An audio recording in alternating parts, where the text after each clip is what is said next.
We have viewers who want to know about E12, K-12 education and what might come out of this legislative session, and viewers who are specifically concerned about the pre-K program. And there's some philosophical differences about what those programs should look like. So let's start with you, Senator Isakson. Where do you think that's going? Well, I think we're in for quite the debate on that. The governor came in 3-2. The Senate, I think, comes in at half and half. I think that was the last one I saw. I'm not 100% sure. It was 1-0, and then I think it was half and half, and that's on the formula. Much of my argument about higher education falls in the same line here. When we don't keep up with inflation, regardless of how we feel about how much money we're spending, we continue to rob the schools, right? And when we talk about K-12 education, or E-12, I should say, it's really the foundation of our state in many ways. And so I get really concerned about that. And I think, the question was, where do I think it's going to end up? I think it's probably going to be somewhere in the middle where there'll be some, there's got to be some things done about the cross-subsidy in special education. We're absolutely falling apart there, and we're doing a real disservice to those, as you had said before, that were the most vulnerable among us.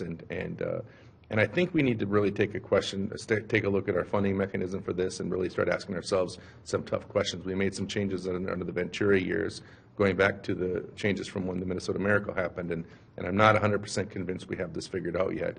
And what we keep on doing is putting these cities in a situation where they've got to pass a referendum and they're not able to do so for valid or invalid reasons. I can't comment because I'm not in those cities. But it continues to put this burden on our schools, and we see schools closing down and consolidations, which is devastating to small towns.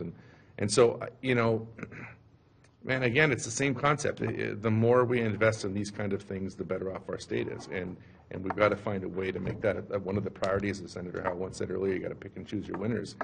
This has got to be one of the winners, because if we don't, we're absolutely cutting ourselves off at the knees. Is there a silver bullet to fix that? No, and unless someone's, has the political will to really start talking about dedicated funding sources and increasing funding, I see this being kicked down the street again, that we'll have a Band-Aid solution that'll be some compromise that probably nobody likes, which I often hear is the ideal place to be, but I don't think in this current situation it is. Well, I think that Governor Dayton's big deal was the pre-K stuff, and I do believe that they picked up, I think, don't quote me on the number, but there was was it $40 million they put into e-scholarships again for those that are in most need? So I think there's and I'm not quite sure of the dollar amount, but I know it was surprising to me how much money they put into that. But when you talk about the total funds package, I am surprised that when we look at it, we're looking at E12 is getting about a 5. I know we're talking about only a half and a half, but that, with the automatic increase that's already planned, that's about $750 million. You mean with the law changing in the forecast? With the forecast, it's about $750 million, and you add on, I think it's another $200 million. We're talking about just shy of $1 billion. Yeah. It's a big chunk of change. It's a 5% increase.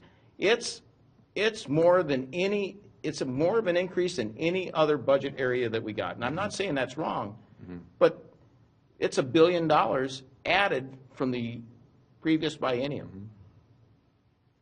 That's a big chunk of change. And to say that we're not doing enough, it's hard for those folks out there when you talk those kinds of numbers. Those are big numbers. It's not like we're dodging the deal. And I'm not saying that I think the Republicans out there trying to thwart public education. I don't know a Republican who doesn't believe in public education. What I'm saying is that it has to do with how you're framing it, right? You're absolutely right. I can throw on $49 billion and blow people's minds. They're gobsmacked with that amount of money.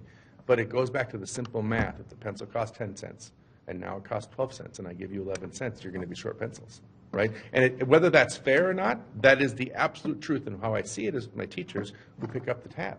My teachers who are picking up the tab, we talk about having a teacher shortage crisis where there's almost as many licensed teachers not teaching as there are teaching. And it isn't because they don't want to do their job, it's because we don't pay them enough to make the job worthwhile, especially when we think about what we ask of those teachers to do on a regular basis. It just isn't a profession that we're giving as much as we should be able to give to it. Now, I understand it's up against the reality of what our budget is, and there's differing approaches on how to do that. But if we continue down the path we're going, and Senator, you have to surely see what I'm seeing in this respect.